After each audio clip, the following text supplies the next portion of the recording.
We will be in Isaiah again tonight. Isaiah 46 beginning, 46 and 47 is where we're going to be studying from. It's good to be back in the book of Isaiah and be studying together with you. We've been looking at a lot of different texts that talk a lot about the Messiah coming and about the kingdom being established, but also a lot of discussion about Babylon being overthrown. If you remember last time, God called out Cyrus by name and made it very clear that he knew who was going to come in the future to redeem and save his people from the Babylonian captivity.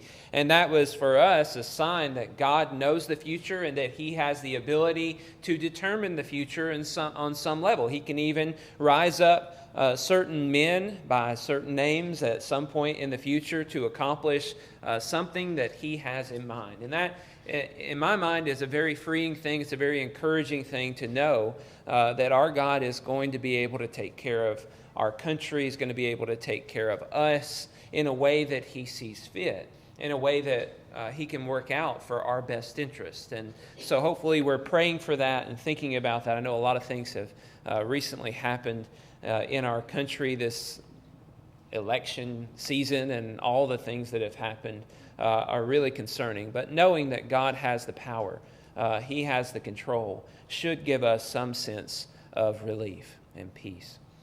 Tonight we're going to be looking at two chapters that I think are intended to encourage the captives while they're in Babylon.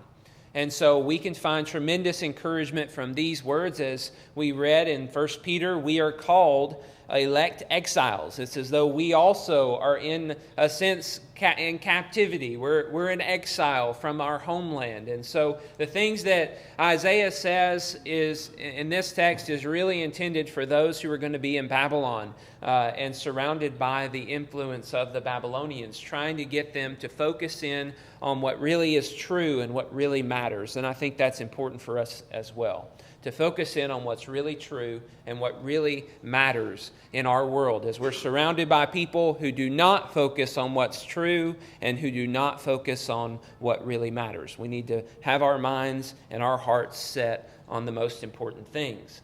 You could just imagine carrying a backpack around with you, and as you're going along, you see things that you think are going to help you.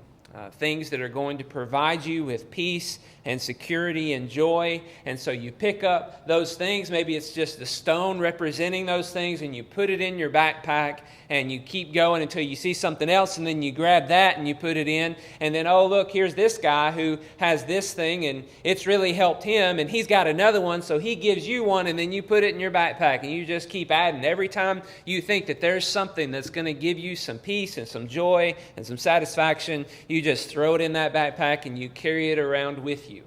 Over time, it becomes burdensome. Over time, it becomes too much for you. And yet, you have this firm belief that these things that you have put in your backpack are necessary for your survival. You can't live without them. They are the most important things to you. All the while not realizing that carrying these things has resulted in a degradation of your life. Your life has become miserable because you have to carry this big, heavy backpack with you everywhere that you go. Isaiah is trying to get us to put the backpack down, to stop trying to find those things that are going to bring us peace and joy and satisfaction and loading ourselves up with it. And he portrays those idols as a weight to carry. Look with me at the first two verses of chapter 46. Bel bows down, Nebo stoops. Their idols are on beasts and livestock. These things you carry are borne as burdens on weary beasts. They stoop down, they bow together, they cannot save the burden, but themselves go into captivity. As you read these words, notice the word Baal and the word Nebo. These are gods of the Babylonians. That's what he's calling out here. These are Babylonian gods. And the way he talks about them as he brings them up, almost seemingly out of nowhere, is they're bowing down. These gods are bowing down, that they're not able to lift any kind of a load. They're like beasts of burden that cannot lift anything. They can't do anything. And so he's giving this picture of them bowing down, but then he says their idols are on beasts and livestock. These things you carry are borne as burdens on weary beasts. He says these idols are your burden that you're taking on and you're trying to carry, and it's hard. And if you think about it, that's what they had in those days. Their idols were statues. They were things that they had to carry with them everywhere that they went in order to ensure that they would somehow be able to provide some assistance in some way. And yet they can't even carry their own load. They stoop down and bow down over time. They eventually, they'll rust, they'll deteriorate, they'll fade. You have to keep them sheltered. You have to keep them protected from the elements, or else they'll disintegrate. They can't save themselves. They can't save the beasts that carry them. And yet, these Babylonians are thinking that these gods, these idols they've created, are going to be able to save them. You see how ridiculous it is, and how ridiculous that sounds, that someone would trust in something, first of all, as he said earlier, that they have made. They cut the wood, and half of it they used for firewood, the other half they fashioned into an idol. That they would think that something they made has any kind of power in and of itself, but also something that can't take care of itself or do anything. It can't move. It can't hold anything. It's useless. And yet, some way, somehow, men have decided these things are valuable. These things are going to help us to survive. They're going to help us to thrive and help us to excel and dominate over all of our enemies. But they won't. They can't. They never could. A lot of times as we read or study about idols, I see a lot of eyes glaze over. It's like, what does this have to do with me? I've got little trinkets at my house. Is that what we're talking about here? Do I need to sell those or get rid of those? Does my son need to get rid of all his action figures because they're little statues? Well, obviously not. That's not the focus. That's not the thought. But this is talking about something that they did and that they focused on as they looked at these statues. And if we think deeply about it, there are things in our lives that we do the same things with. That we look at it as though it is able to carry a burden, as though it is able to help us survive. Help us to succeed. Help us to thrive. And we put a lot of weight on it, not realizing that it's not going to be able to carry any weight because it's not a God. It's not God. It's not a person. It's not anything. And so we place significance on things. We place value on things as though those things are what's going to really provide us with rest and with peace and with security and going to make our lives as successful and as comfortable as possible. What are those things? What is it in your life that you have really relied on and depended on to provide you with your satisfaction? Has it? Has it given you the lasting satisfaction, or is it a temporary satisfaction that eventually, a well that eventually runs dry? It doesn't continue to provide whatever it is that it starts to provide. Material possessions are an easy thing to pick on, aren't they? I mean, think about it. That car that you had to have, you ever have a car that you wanted so badly whenever you were a kid? Mine was a Chrysler LeBaron. See, people my age probably don't even know what that is because it wasn't even popular whenever I became a teenager. Like, the popularity of the LeBaron was so quickly fading. And it was like my parents had one whenever I was born. They bought it new. And I don't know why, but I thought that was a pretty car until I got to be like 7 or 8. And I was like, what was I thinking? It only took me like 2 years to not even want it anymore.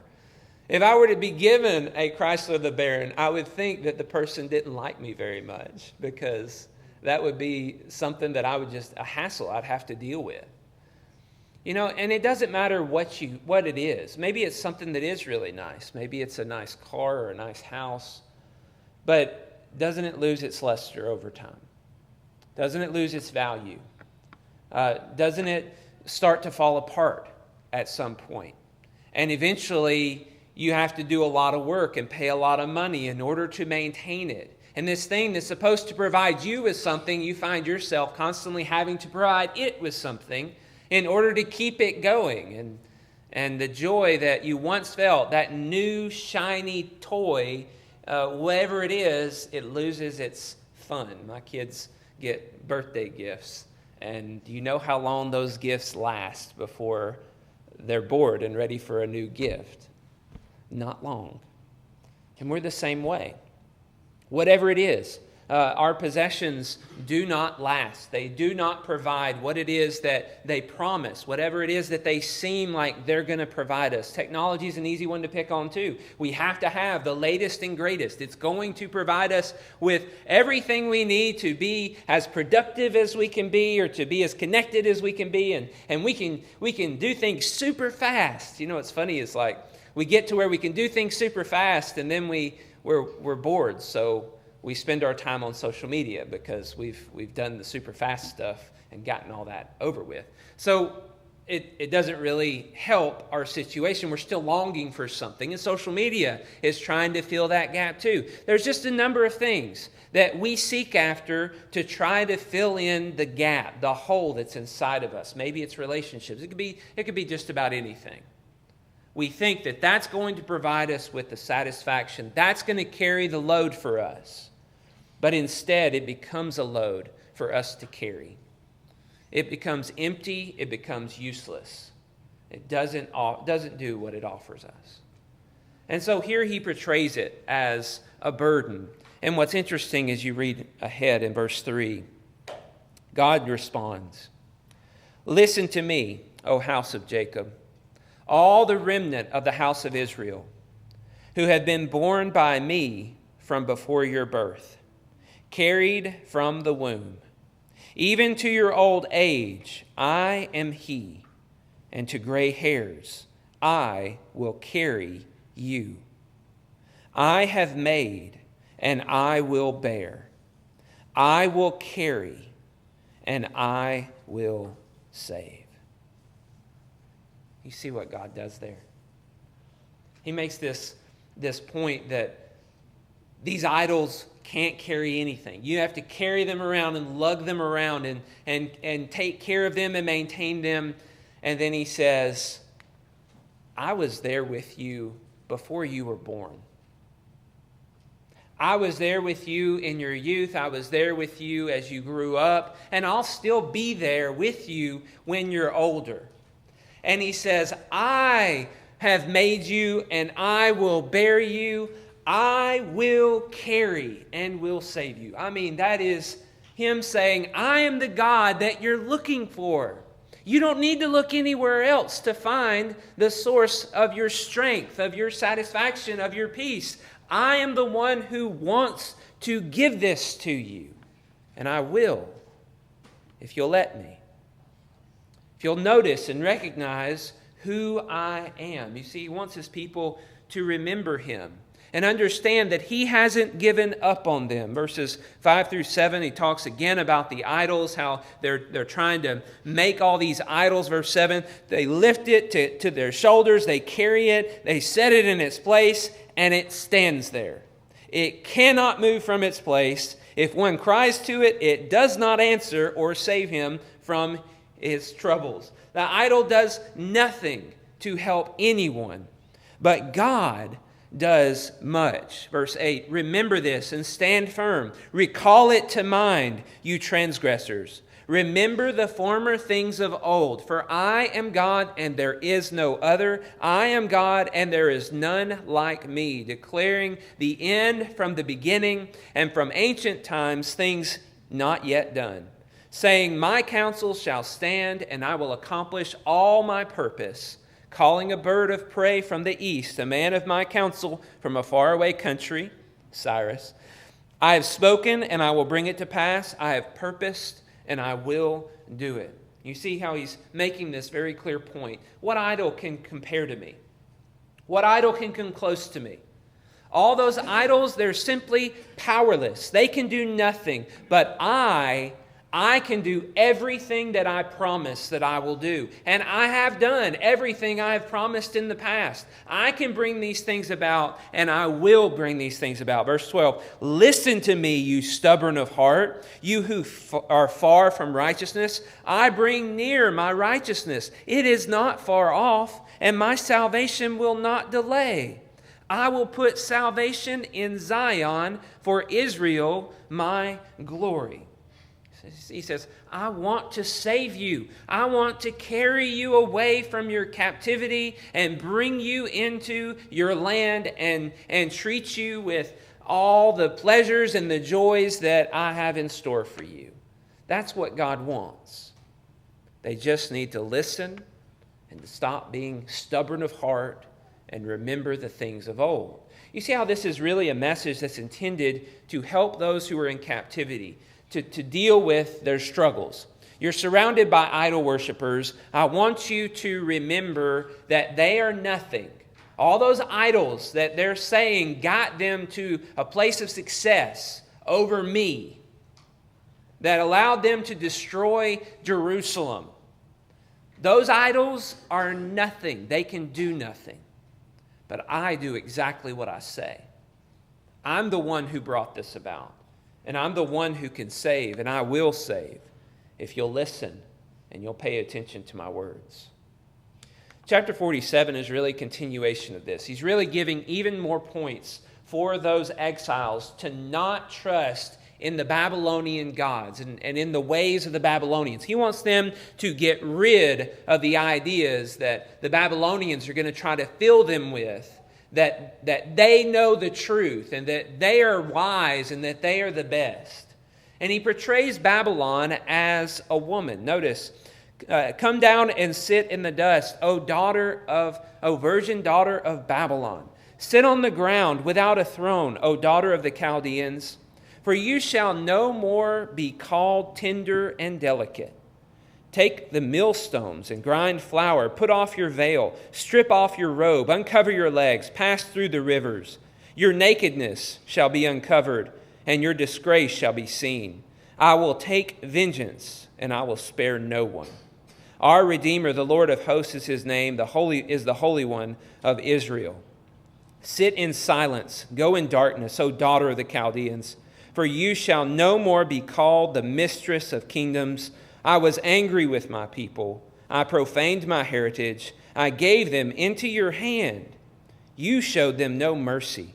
On the aged you made your yoke exceedingly heavy. You said, I shall be mistress forever, so that you did not lay these things to heart or remember their end. Notice how he's talking about Babylon as this evil woman. This is a virgin daughter of Babylon. Calling her a daughter is just turning the city and the nation of Babylon into a woman and giving us this image of she's going to be taken down. She's going to be humbled. She's like this proud woman who is being brought low, who is going to lose everything in a day. Notice it says you're going to be uncovered. Your nakedness is going to be exposed.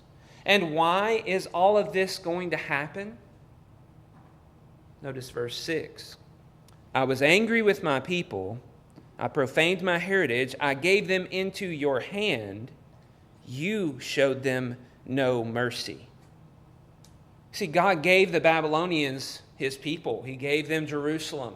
And they refused to show them any mercy whatsoever. They took the judgment that God had given them too far.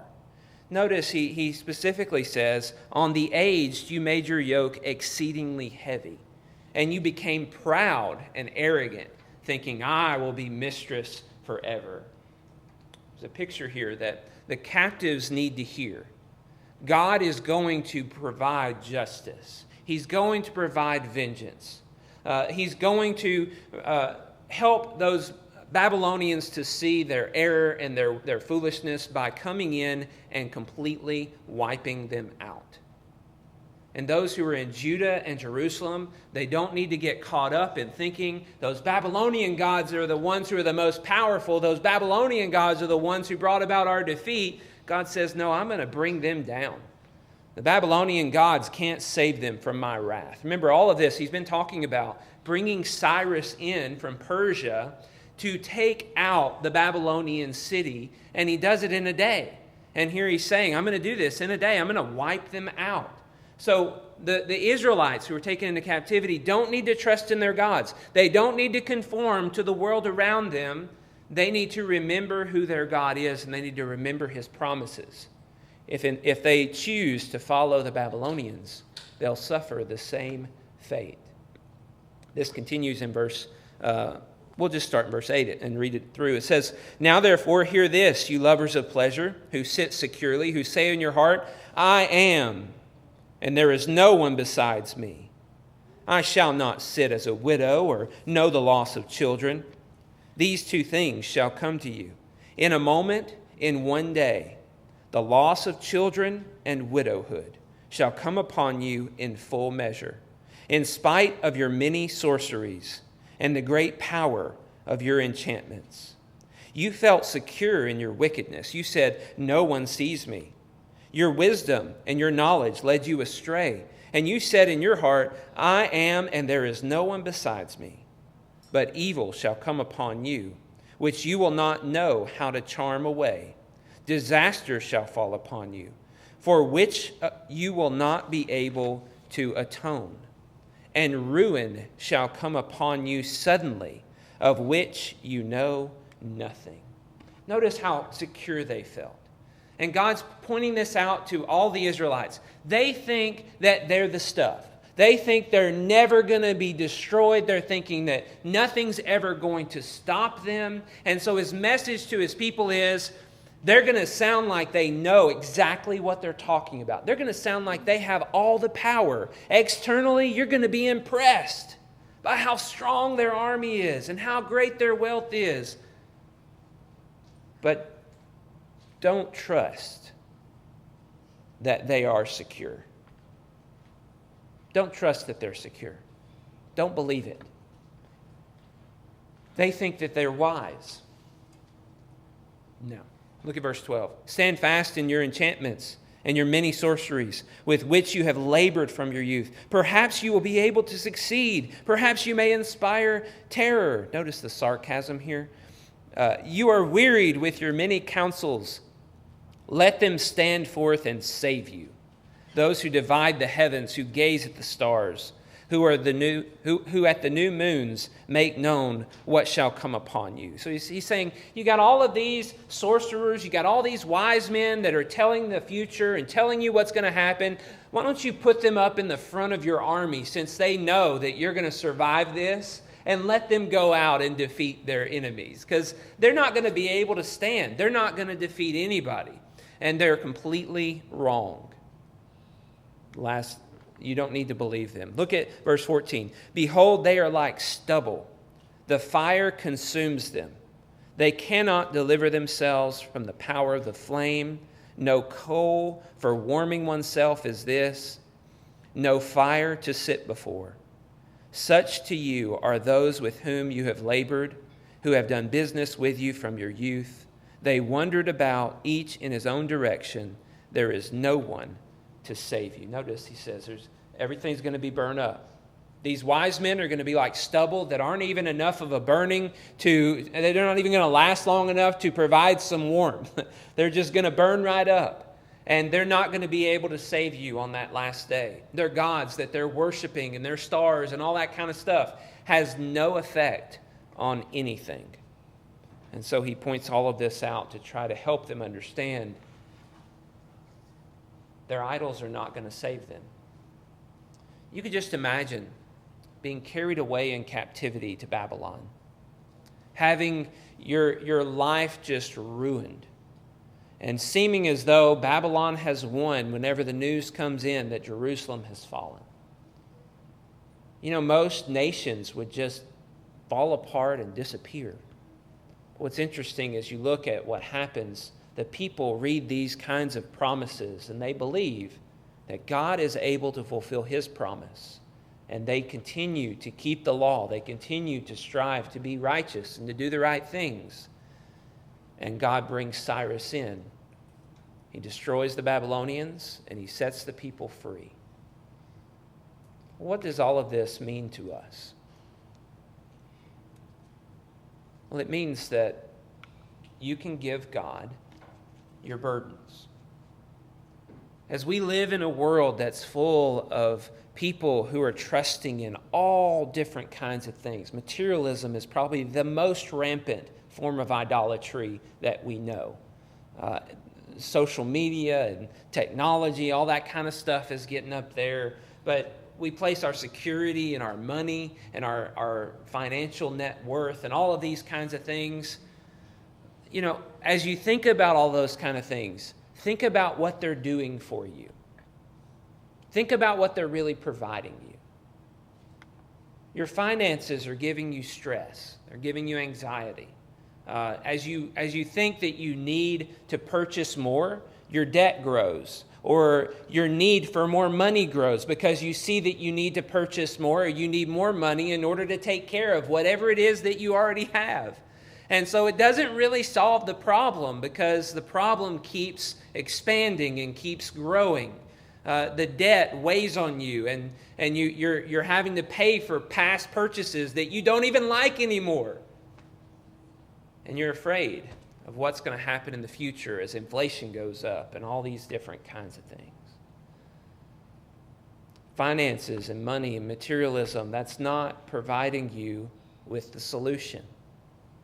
Think about your technology. Think about the TVs you're watching. Think about your phones. Think about your computers. Consider all the different sins and things that you get entangled with. What are they really doing for you? Are they really helping you? Are they not causing you a lot of emotional strain and stress and just guilt and difficulties in your life? Are they not just causing you to feel like you're wasting your life away? You've got only so much time on this earth, and why are you spending it doing this? Is that really the solution then? Is that really giving you your fulfillment? Or maybe you desire the relationships that you're in to be great, and you think that if everybody likes you, then you'll be satisfied. And so you're focused on your own imperfections, you're focused on your own inadequacies, and you're just trying to fix all those things, and you're trying to make everybody else happy so that they'll see you and they'll like you. How's that going to work? Say you do get everybody to like you. How many mistakes is it going to take for people to stop liking you? You can't really sustain that. Because trying to make people like you is a lot of work. It'll wear you down. And it'll make you feel burnt out. It'll make you feel spent. And at the end of the day, you wonder if people like you because of who you are, or people like you because of all the things you do for them. And if you can't keep doing the things, will people stop liking you? I mean, it's a burden. There's all these different burdens that weigh us down. And they're never providing what they promise. And God is saying, I want to be there with you, bearing your burden. You see, the opposite is true of God. All these other things are just trying to take from us whatever it is that we'll give them. They're wanting to take our time. They're wanting to take our energy, our focus, our money, our effort. And God comes and he says, I want to take your burdens off of you. I want to carry you.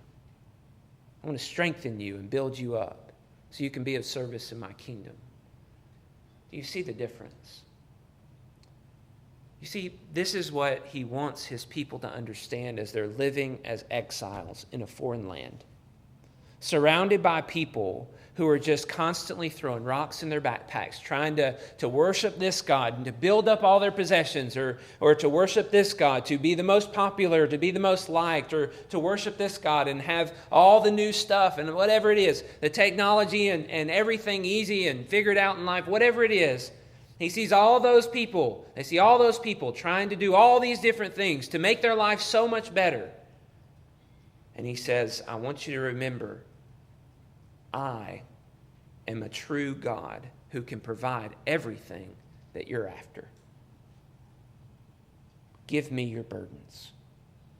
Give me your burdens. Let me carry them.